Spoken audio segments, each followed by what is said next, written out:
Okay, so it's been quite a few years since I had a Rotations 8.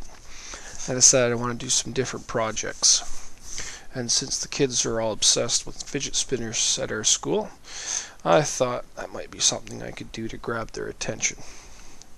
So what I did is I hopped on the internet for ideas, and I ended up just using this one.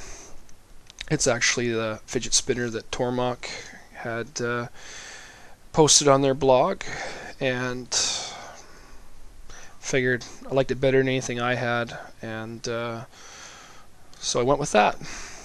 I got the model, and I had to project the lines off of it and redraw it, but here's the model.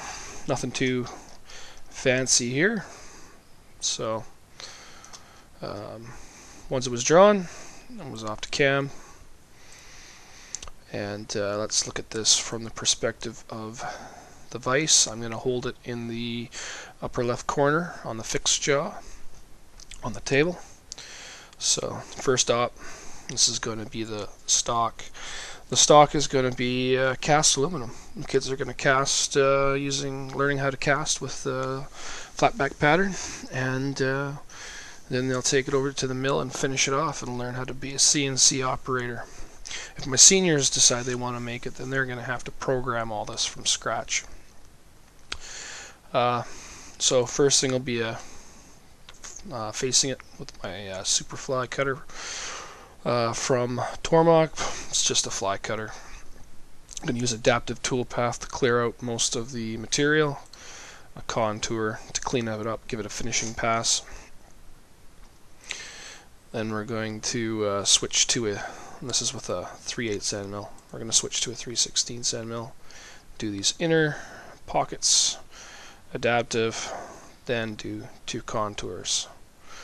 We'll then take my 1/4" mill drill, spotting drill, and we'll do a chamfer all the way around, and a slightly smaller chamfer where the bearing will go, and that'll be op 1. Then out of the vise, and we'll switch it over, flip the part over, and op 2.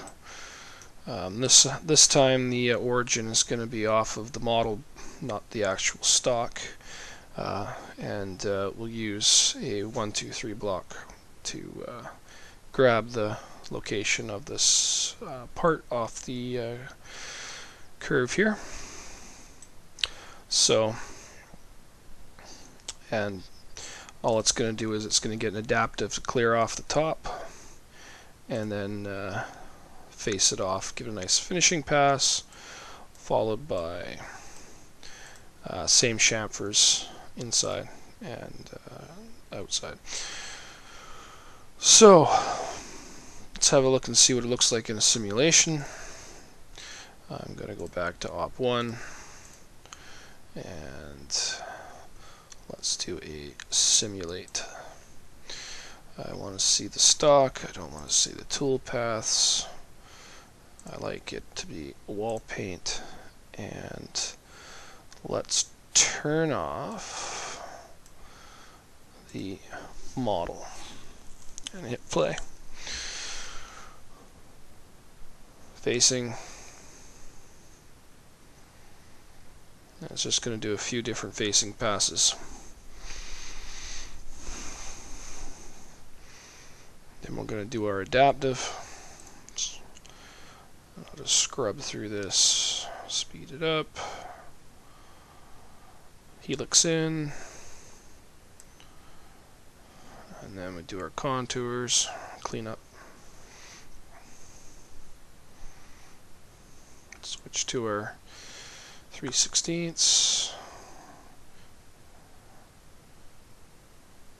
contour cleanup, and then our chamfers.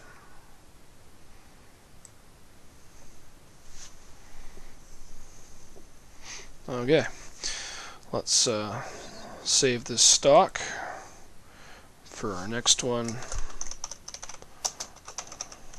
just for better view. Let's go into op 2 view. Okay, so now that we're in op 2, let's do simulate, load stock, bring in our stock from the previous one so we can see how it looks, and then let's start the simulation. So another adaptive, cleaning it up, let's scrub forward, and there we go. Chamfer.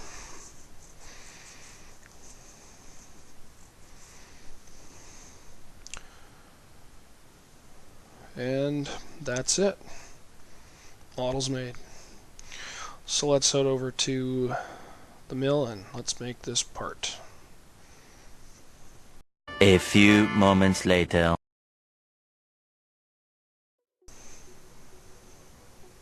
So one of the new things for this video you're going to see is this is the first time I'm using the fog buster since we built the new mount for it. It's working pretty good. So in case you're not familiar with a fog buster, we use it to blast air onto the part to clear the chips, and it also can spray coolant just to lubricate and do all the good stuff we want. Keep the tool from chip welding and whatnot. So now you can actually see what's happening. So